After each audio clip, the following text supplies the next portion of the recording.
Welcome to the Harvesting Wisdom podcast. Together we explore the vast landscapes of life, delving into the rich soil of experiences, sowing the seeds of curiosity, and harvesting the profound wisdom that each episode unfolds.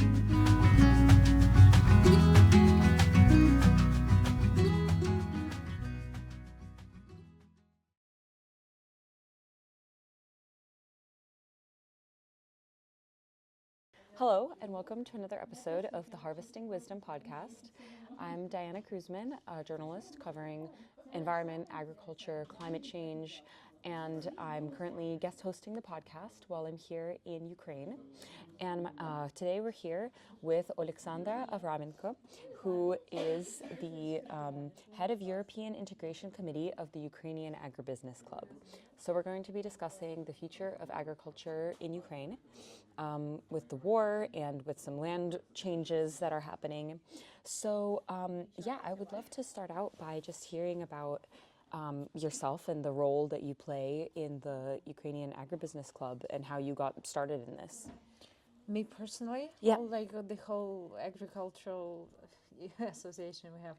Let's start Okay. with you and then Okay. talk about the history of the association as well. Okay, let's start from the point I have nothing to do with agriculture in my educational background. I finished both bachelor and master's as the international banking specialist. But in 2015, when I returned back from the master's program abroad to Ukraine, I was searching for a position where I could work, and UCAB had opened the position of the person who basically understands the trade issues, but also the financial part of the agricultural sector, which was me. So then, since 2015, I started to work at UCAB, and afterwards I moved to private business also in agriculture, and I was working also in the Ministry of Economy of Ukraine at some point. Had some free time doing my second master's, but then since 2023 I returned back to UCAB already as a head of the EU Integration Committee, since Ukraine was already on the path of the European integration and we have already received the candidate status. So apparently the speed of Ukraine entering the European Union increased significantly, and therefore the interest of Ukrainian agricultural sector needed to be protected also inside of the country, but also in front of the wider group of people like in Brussels or any other European member state. Mm-hmm. Right. And can you tell me more about the organization that you work for? So UCAB is a relatively young agricultural association because it's only 18 years old. But in this case, I need to remind you that Ukrainian independence is only 34 years old. Therefore, in this respect, it's already quite well-established association. That's on one side. On the other side, UCAB is that type of association that represents both agricultural producers but also the input suppliers. So we have wider range of producers. You know, Ukrainian agricultural sector is well known for its scale and like the big lands and the big land banks. In the end, we have members that operate few thousand hectares land bank and maybe few tens of thousands hectares of land bank. So mostly focused on big agricultural producers. Those are usually vertically integrated companies that are involved not just in agri-production but also food processing, and they are mostly oriented to export to the third markets or maybe to the EU. So that's what we have as a core of the association, but at the same time we have different input suppliers like crop protection products, fertilizers, machinery, finance, logistics, law, any other types of consultancy. So you name it. In the end, we basically have the ecosystem at UCAB ecosystem of companies that actually represent the wider range of agricultural sector, not just those who operate on the land, but also key sectors like input suppliers, because without them, Ukrainian agricultural sector would not be that developed and that powerful. Yeah, I think we have 14 committees.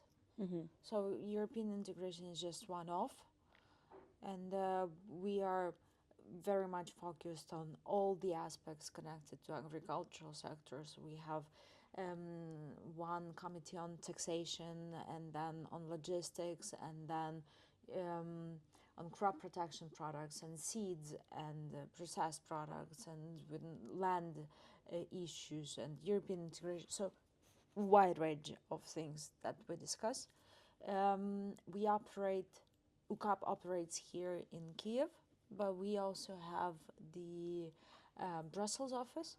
We are the only agricultural association of Ukraine that has permanent Brussels office that works 24/7. We have our colleague there. So that's in a nutshell. Oh, okay. We have more than 200 members, and the core of the association, land producers, land companies, not the land companies, the core of the association, the agricultural companies that operate different land banks. In total, I think they operate approximately 6 million hectares out of currently available 26 million hectares, because of other parts were occupied or mined or not being used right now. Right. Yeah. So I want to talk about that aspect as well, but I want to start with what was the situation before the full-scale invasion, Yeah. or even before 2014, we can say. What was kind of the role of agriculture in Ukraine? I mean, I know that it was very important worldwide as a producer, but if you could just tell me a bit more about like what the landscape was. Okay. So here we need to specify two different periods, before 2014 and before 2022, because those are different phases of full-scale invasion. So before the first occupation and the first invasion of Russia to Ukraine, Ukrainian agricultural sector was approximately 32 million hectares of arable land, and approximately 40 million hectares of total agricultural land. That includes also fields and like the not the gardens, but where you grow apples and other stuff. So before the war, before 2014, 32 million hectares. Then Crimea was occupied, which was a great source of producing berries, also fruits, also some veggies. Everything was there, so it was occupied, and also consequently the amount of land bank decreased, as well as all the other land territories we had. Then since 2015, 2016, Ukrainian agricultural sector started to develop quite strongly, if I could say so. Why? Because that was the year, or that was the time when Ukrainian companies were either already getting IPOs, some companies were already listed on the international stock exchange. Some other just started to work on this direction, getting IPOs, attracting finance. Also, the new financial instruments were available at the market at that time. So more, what's important for agriculture? Long and cheap money, which means you could borrow them at a lower interest rates, but for a longer period of time. And basically, I think that was the case in 2015, when we developed the new instruments, when agricultural sector could attract more finance from abroad. So EBRD, IFC, AEB, all these financial institutions, they were interested in also investing or loaning to agricultural producers in Ukraine, which in the end led to the fact that since 2015 we were constantly saying that Ukrainian agricultural sector is a locomotive of Ukrainian economy, basically that one that was pushing the whole economy to move forward. Then 2017, 18, 19, it was all slowly but well developing scale. We ended up having the highest amount of harvest in 2021.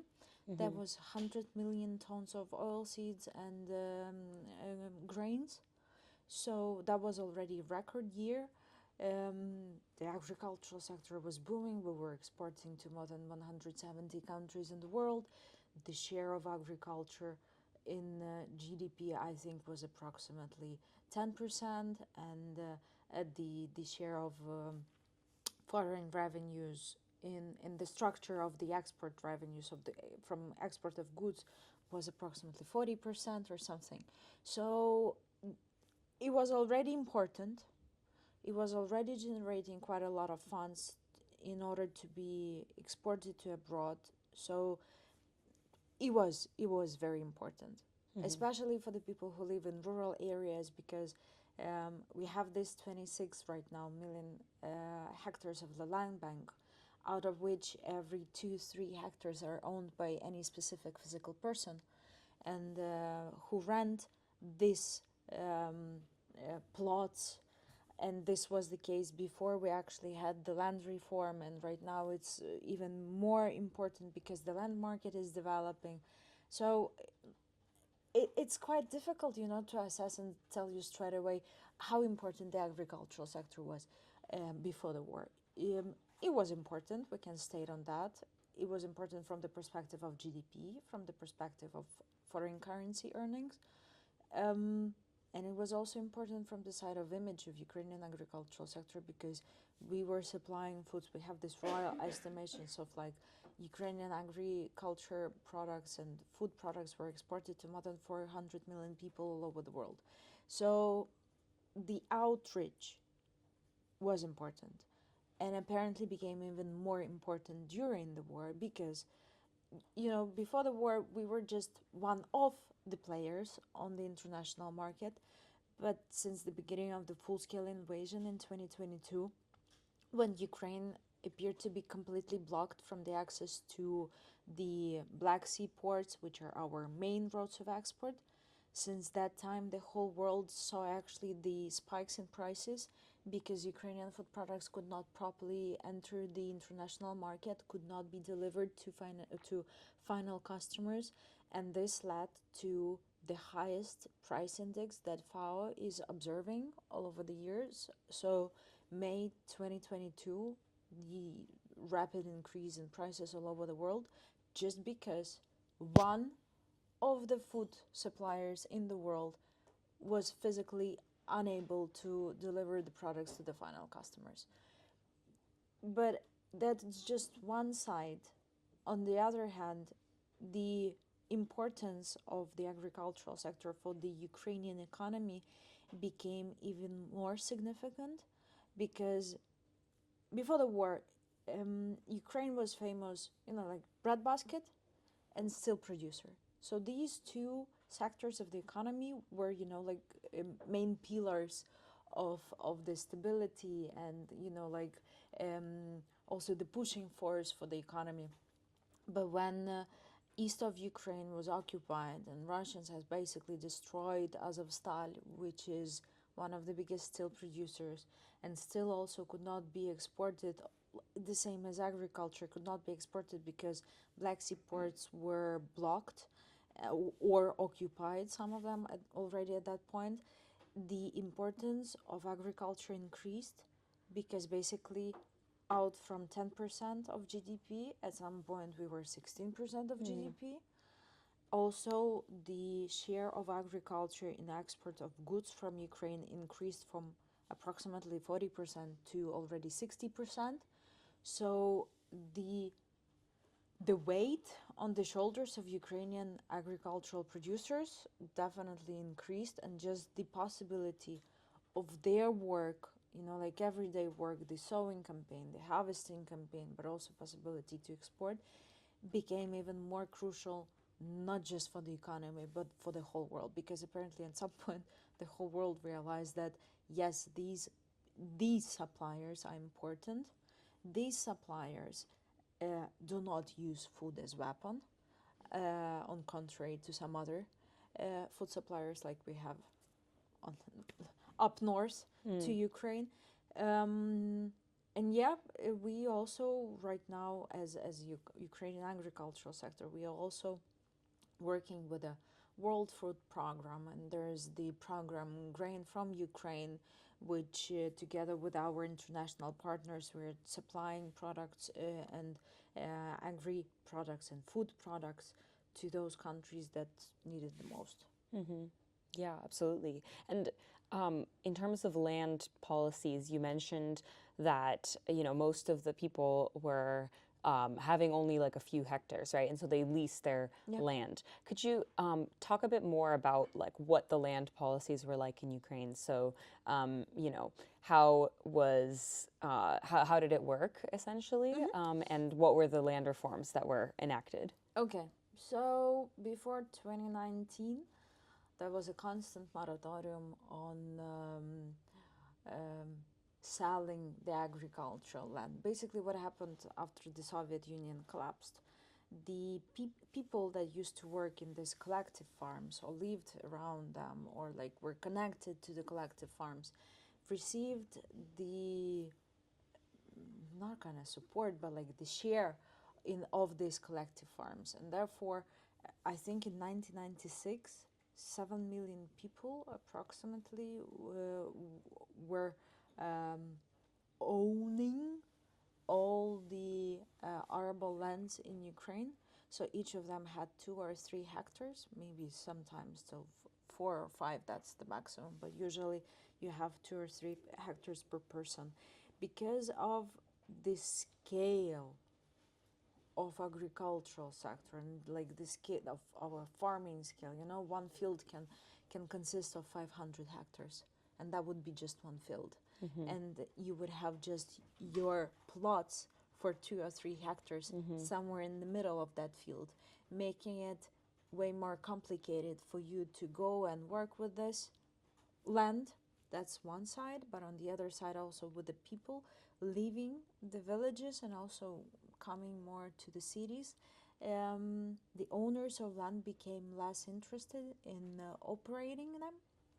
However, it's still your asset, so you could lease it.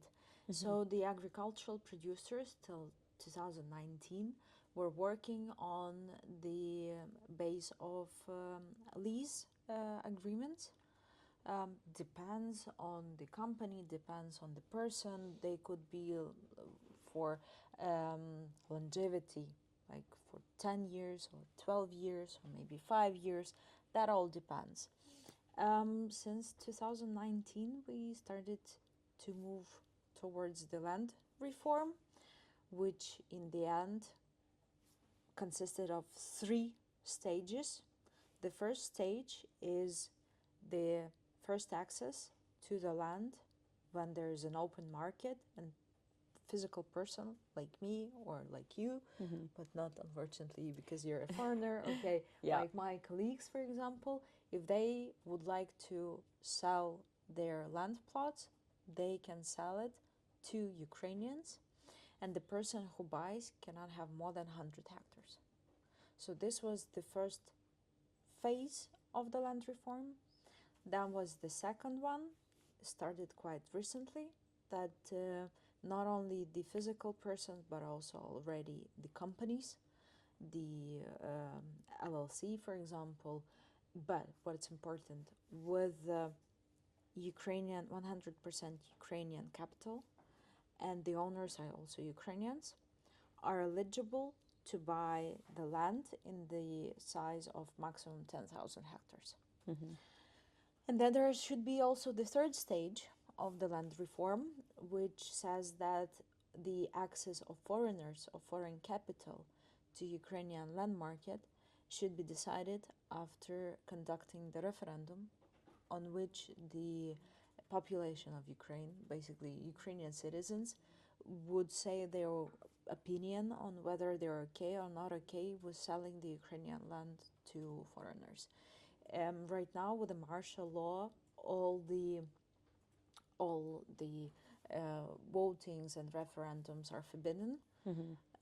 Therefore, we are going to wait till the end of war, or at least some kind of ceasefire. I don't know how we're gonna develop in this direction. However, something of this should be first. And so the citizens of Ukraine will decide whether they're okay in selling the land to foreigners or not. Mm-hmm. Right. And what's the position of UCAB on these reforms on all of the stages? Oh, in general, we were in favor of conducting the land reform. Why? Because it's your asset. Mm-hmm. You could use it. What is also important for companies who are interested in working on the land, they would like to invest in land. I mean, in terms of irrigation system, or maybe even better fertilizers, increasing the fertility of the soil and stuff like this. They would be more willing to do so if they would be owning the land, knowing that, so for example, in 5 or 10 years, physical person like me, for example, would not come and say, okay, we had lease agreement or contract, now I'm going to cancel it because I decided that I would work myself on this land. So in this case, it's even more favorable right now that we have the land market, because, you know, it also drives the prices for the lease um, agreements or contracts, because if there is a possibility of this land to be sold, there is interest for this land, so it immediately increases the price, and it also increases the price for leasing the plots. Mm-hmm. What about the third phase with the being able to sell to foreign companies? Well, it is unknown right now, as I told you, but we say that the land reform should be completed fully, but for that we need to hear it's not it does not depend on lawmakers or Mm-hmm. ministries. It completely depends on citizens of Ukraine. Mm-hmm. So we need to wait till their opinion has been heard, Mm-hmm. and then we'll understand how it's going to happen further. Yeah, of course. You know, that makes sense given the situation. And so, can you talk a bit about the effects of the reform that you've seen so far in terms of agribusiness? Like, have you already seen an effect of businesses investing more or producing more since, because I know it was last year that they finally started being able to buy. So in that time. Oh, that's a very interesting question, given that we are in circumstances of war. And okay, to explain that better, I need to make a step back. Ukrainian agricultural sector was fully dependent on the export through the Black Sea roads. Mm-hmm. Very much important. 95% of Ukrainian exports was coming through the Black Sea roads. When the war started and Black Sea ports were not operating, almost none of them, except for the Black Sea Grain Initiative, which was with the Turkey and United Nations, but like it was not sufficient enough because Russians were stopping it at any possible way they could. Mm-hmm. Anyways, the alternative routes, alternative export routes started to develop. So, for example, Danube export through Danube River ports and Solidarity lanes, which are land roads from Ukraine through the EU member states to the nearest seaports, which could be Danzig in Poland or Constanța in Romania. Since 2022, since the beginning of the full-scale invasion, the proper access of Ukrainian export was only through the alternative routes, which led to increase of the logistic prices and logistic costs in the end, which also led to the fact that Ukrainian farmers were facing losses. For 2 years in a row, Ukrainian agricultural sector was facing losses. On the third year, which was 2024, Ukrainian army, Ukrainian army forces managed to duplicate the work of Black Sea ports, at least the big Odessa Black Sea ports, giving a possibility for Ukrainian farmers and Ukrainian agri-food producers to export at a normal logistic costs from a normal, usual for us roads. And that was the first year when Ukrainian farmers started to receive profits again. So basically, the opening of the land reform, the second stage for Ukrainian agricultural producers at this time is interesting, but only for a small percentage of agricultural producers, not for all of them. Why? Because 2 years in a row we were facing losses. And right now, like, the only task basically is to survive. And it's quite difficult to invest in development of the production when your only task is to survive. So definitely some of the agricultural producers, they had some funds accumulated, so they wanted to invest, and right now they see that it is better for them to invest in land, buying the land. There is definitely a case. Or maybe some other physical persons also would like to buy and have some extra assets and like have longer terms of lease, which is also in favor for agricultural producers. Also possible. However, we cannot say that something has changed radically or even rapidly just because the second stage of the land reform has been introduced, by just the fact that it is not in the priority right now, unfortunately. But this is the case that it is interesting. Some agricultural producers are investing in this, but this is not, like in a big amount of producers. Okay, yeah, that makes sense. And can you talk a bit more about the impacts of the war on farmland? So obviously there was a loss of profit because farmers were not able to, and agribusinesses were not able to export. But what other kinds of effects have there been? In the beginning, you mentioned mining and such things. So. I need to say that the profits we've received only since this year. So before it was only losses. Right. Okay, let's start from the point that in 2021 we had the biggest harvest we had, 100 million tons, which was based on the fact that we were using quite good technological cards. We were using the efficient fertilizers and efficient crop protection products. So the land was fertile and it was, it's like it was fed with all the specific ingredients that are necessary for the harvest to be with the high numbers. Then the war started. 2022, the spring sowing campaign, it was just 1 or 2 months after the start of the full-scale invasion. And for that time, some companies already have purchased and kept in their storages all the necessary fertilizers or crop protection products and seeds. Everything was already in place, ready for the sowing campaign. And some producers did not have that, and given the fact that you could not properly export your previous harvest, you are stuck with your harvest in this point of time, and you cannot get free cash in order to buy all the inputs necessary. The producers were forced to simplify their technological cards and use more affordable, not efficient, but affordable crop protection products and fertilizers, and maybe minimize the level of fertilizers because they physically were unable to spend that much money and to bear that level of costs that they used to do before the full-scale invasion. So that was on the one side, on technological side. On the other side, since 2022 and the full-scale invasion, we had some territories occupied and then deoccupied in north and eastern regions. So, for example, we had Chernihiv, Sumy, Kiev region, Kharkiv region.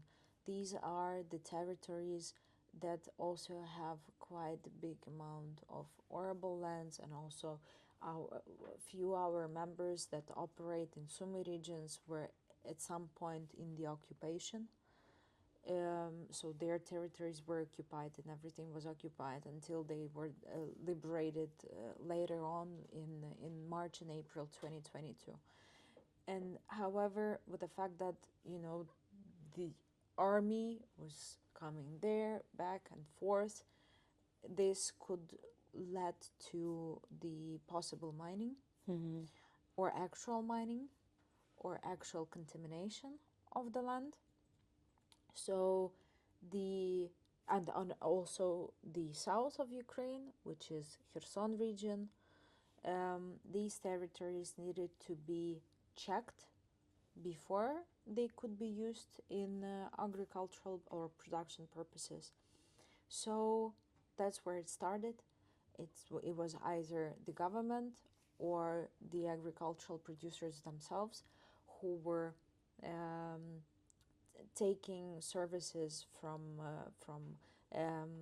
companies or maybe organizations that could come and check and demine and certify that this land is clean and could be used for agricultural purposes. So this was important. As of now, there's still this process of checking and mining or checking if it's mined and actually demining of the arable land. Currently, the Ministry of Agriculture of Ukraine used to, and currently the Ministry of Economy knows specific figures.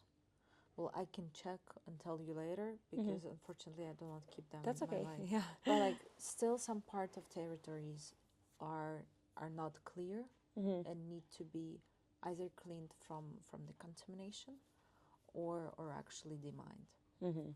Right. And what role does agribusiness play in this process? I mean, I know you said some of these companies were hiring or companies to do that.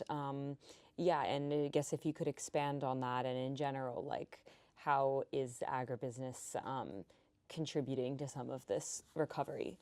Okay, can you imagine? So the territories were just recently,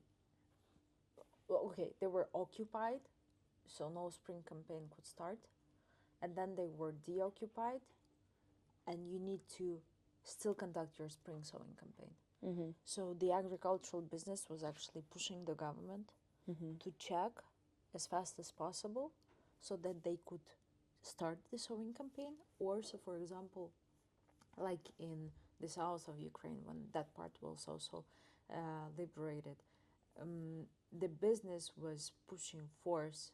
Business didn't want to wait too long, because if you skip some process, or like you skip some phase in your agricultural production, that means you skip the whole term. So if you skip the spring sowing campaign, you're gonna skip the autumn harvesting, and you will skip one phase of production, and also this would lead to your internal P&L, basically profit or losses, which you would face. But the agricultural business or agricultural sector cannot just stand still. It needs to work. It just every half year it needs to do something in order to keep working, not stopping. So business was a pushing force. It led to the point that not willing to wait for the government and some other organizations, the farmers, I don't remember which region specifically, but they were taking the tractors. They would re-equip the tractor. They would put it, with a digger, actually, that would go and dig the land and searching for the mines. And this is how they were basically demining. Wow. Or they would put the tractors, the manual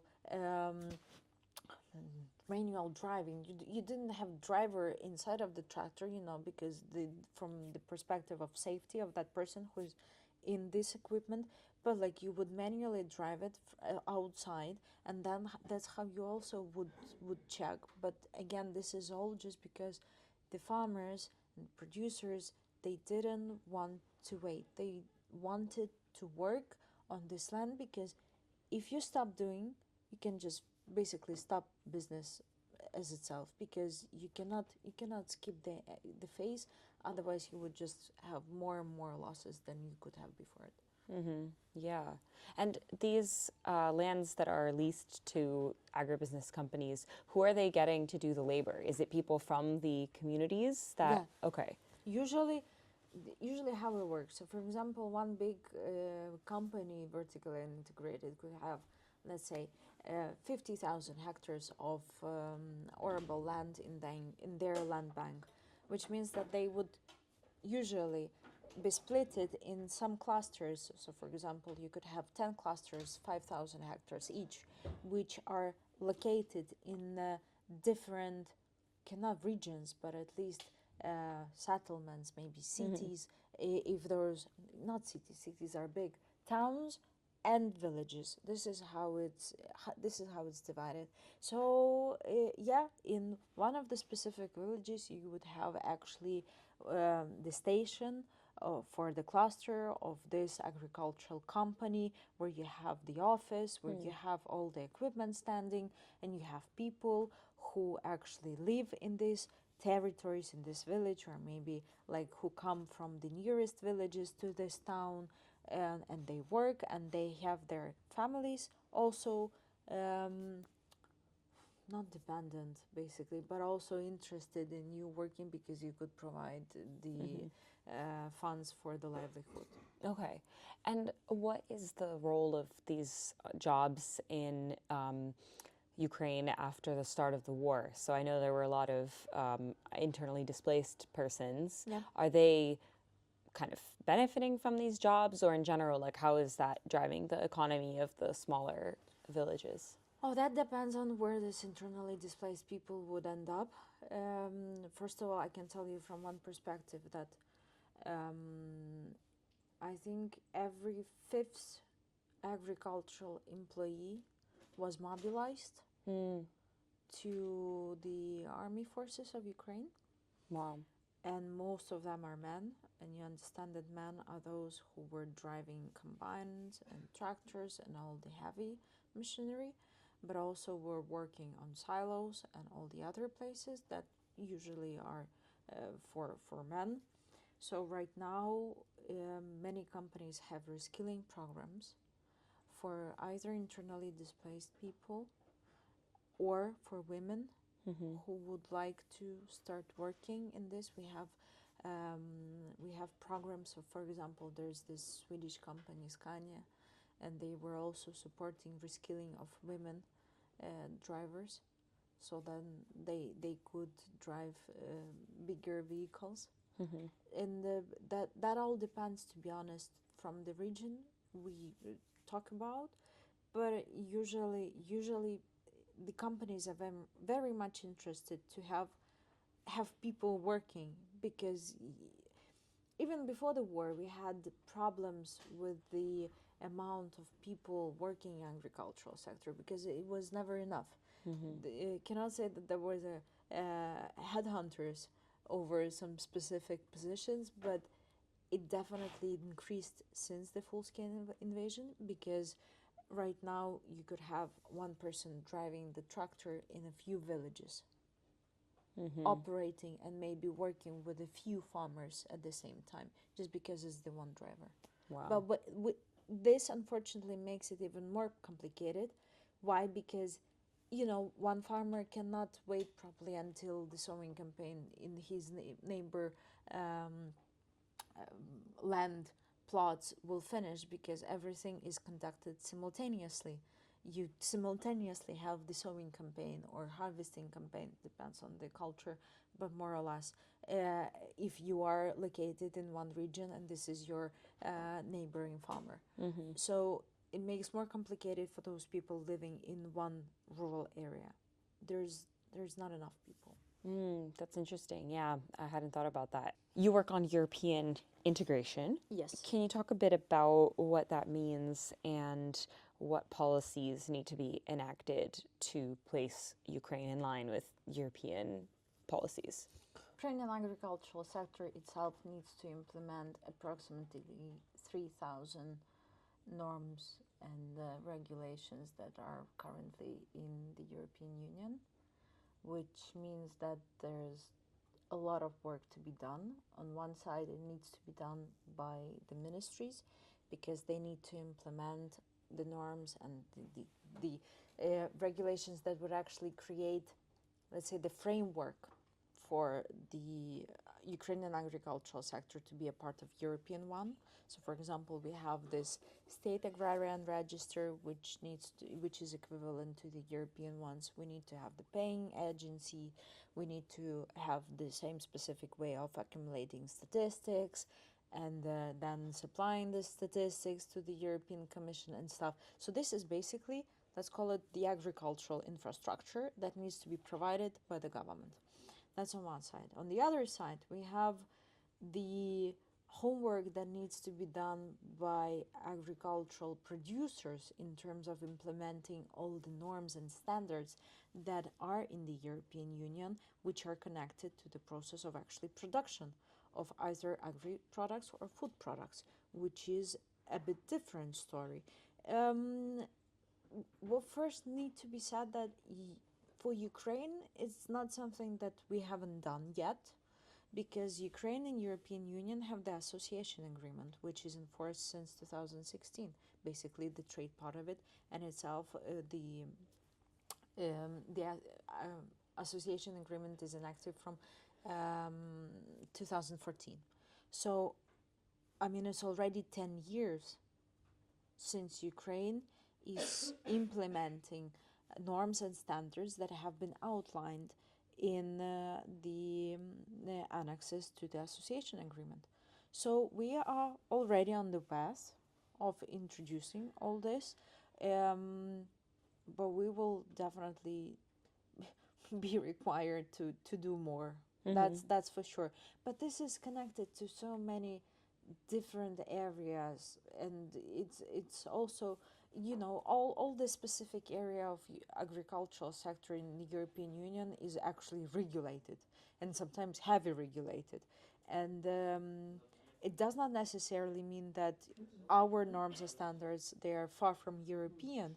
No, but just we do not have that many, for example, documents that needs to be provided, or we do it in the e-form, but in the European Union it's still the paper form. So too many things that are a bit different, because it's like two different universes right now, but we are trying to merge them actively. Yeah, and definitely it sounds like a process. And what about environmental standards and soil health and things like that? How are you working with your members to like have a certain level of standards for those aspects? Okay, luckily, the members of UCAB, they are the companies that actually receive financing from the European Union, which means that these financial institutions that are providing the financing, they already put very high bar. So, for example, EBRD or IFC, they provide funds with a specific terms and requests. One of those are actually the European standards of production, which also include either environmental or social or any other connected to this topic standards of production. And which means that in our case, it is not that difficult for companies to be in line with the environmental standards of European Union, because they already do so. Okay.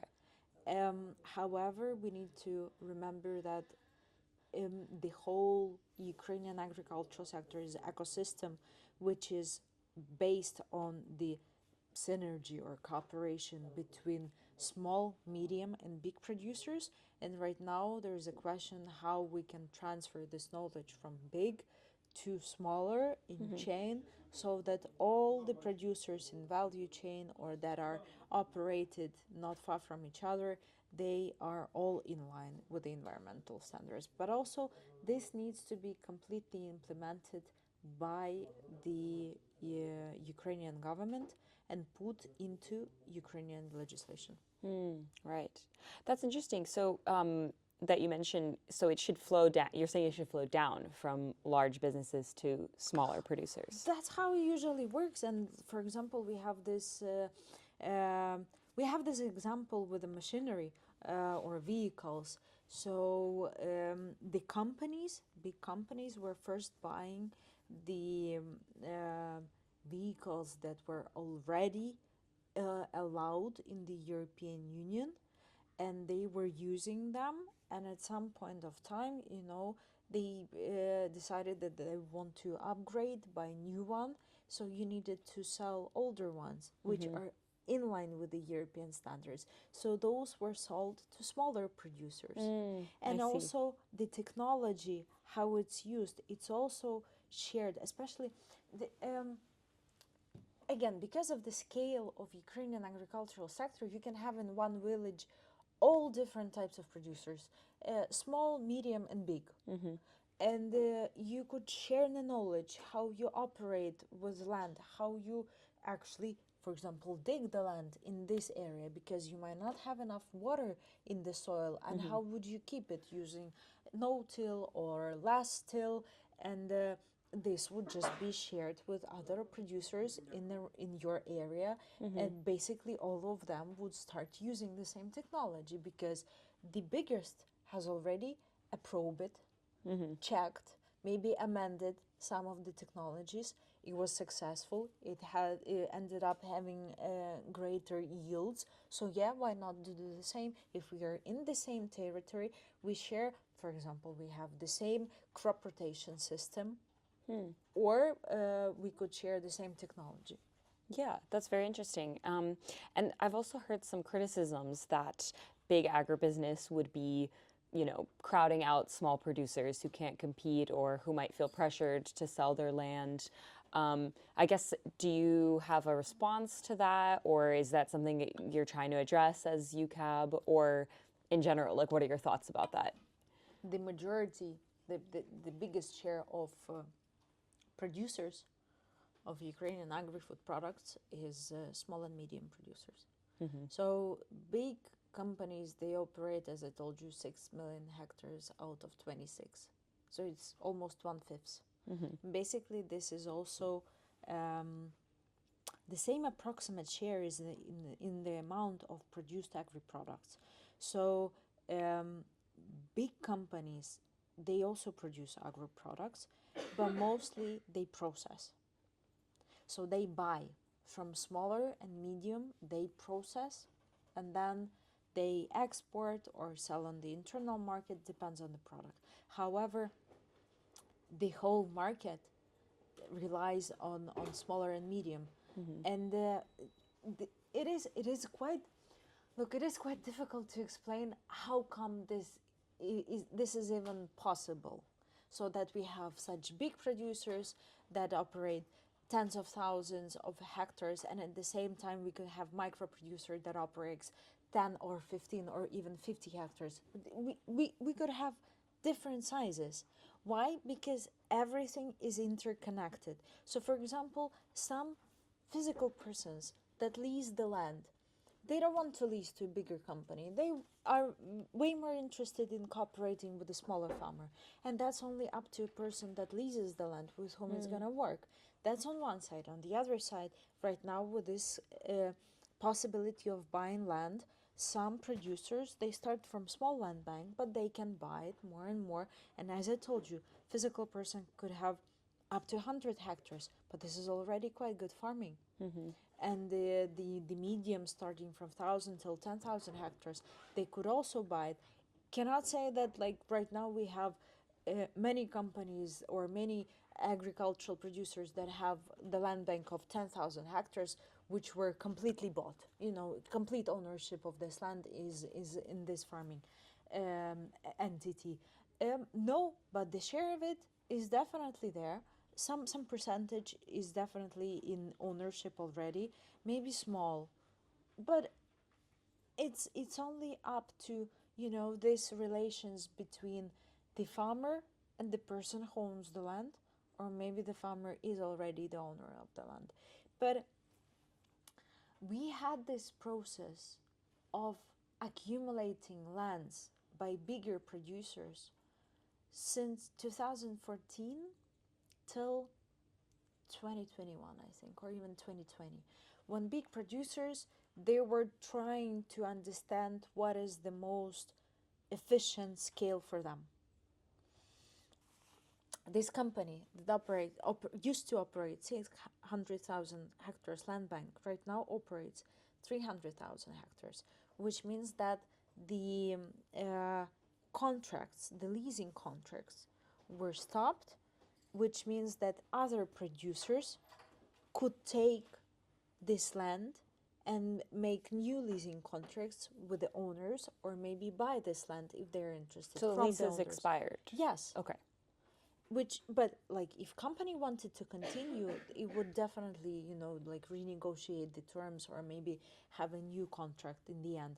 But no, they decided to, cannot say give up, but keep the optimum level of the land bank, which see. would be comfortable for them, which would give the economy of scale in their case, but like no necessity to keep all 600,000 hectares. That's interesting. Yeah. So you're saying it's a balance basically between Yes. all of these different Yes. producers of different sizes. Yes. What's important, that in case something happens, and so we would have the drop in production from small and medium producers, big agricultural companies will not be able to cover their share in full amount. That's the reality, because the small and medium producers are those who cover the local and national food security. This is how it usually works.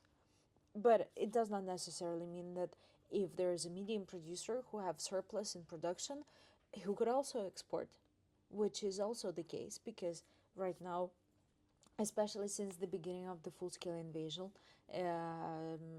medium-sized producers are also exporting directly to their international customers. Gotcha. If you could just really quickly, in a few words, say what you see as the future of agriculture in Ukraine. Oh, I would like to say it's bright and beautiful. That's Yeah. Well, right now we need to stabilize from the period of, as I told you, 2 years of losses, 1 year of profits. We need to level this story. We need to gain optimum amount of funds, you know, in order to again invest in the soil, in the fertility of soil, use again more efficient and more can I say more better, but actually better technological cars that would give better yields and would be, you know, more accurate with the soil. That's important, because soil is asset which is important in our case, and we're all interested in keeping it fertile and working, because like it's food sovereignty and food security, not just for Ukraine, but for, as I told you, 400 million people. We need to recover, and we need to prepare ourselves for the future investments, or aka extra costs in introduction of actually European norms and standards, because they are also costly.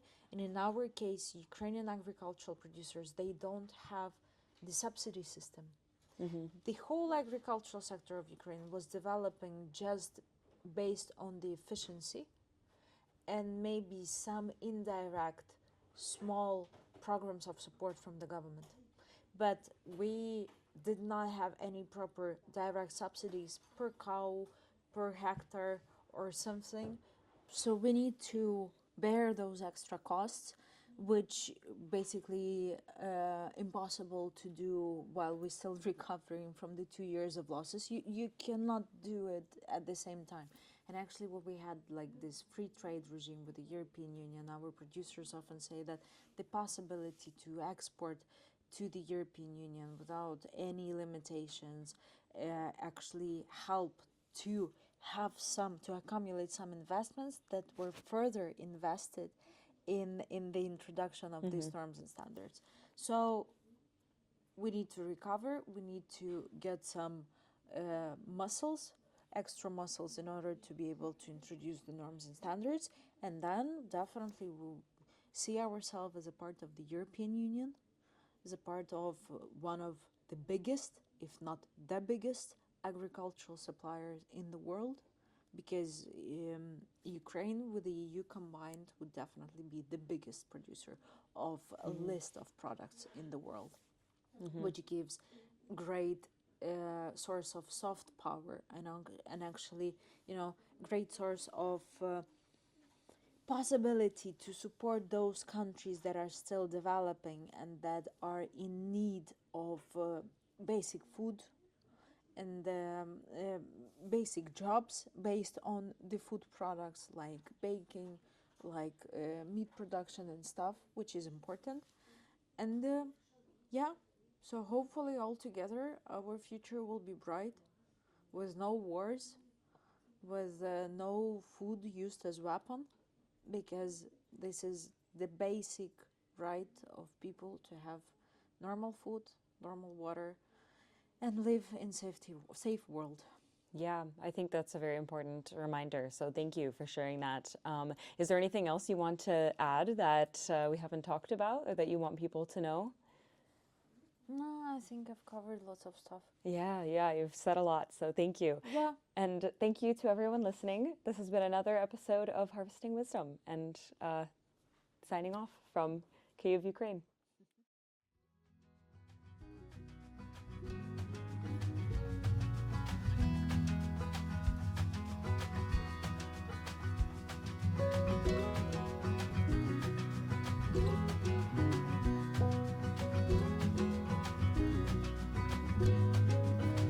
Thank you for joining the Harvesting Wisdom podcast.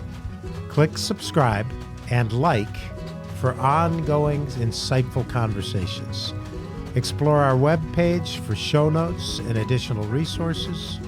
Visit our guests' webpage for deeper insights.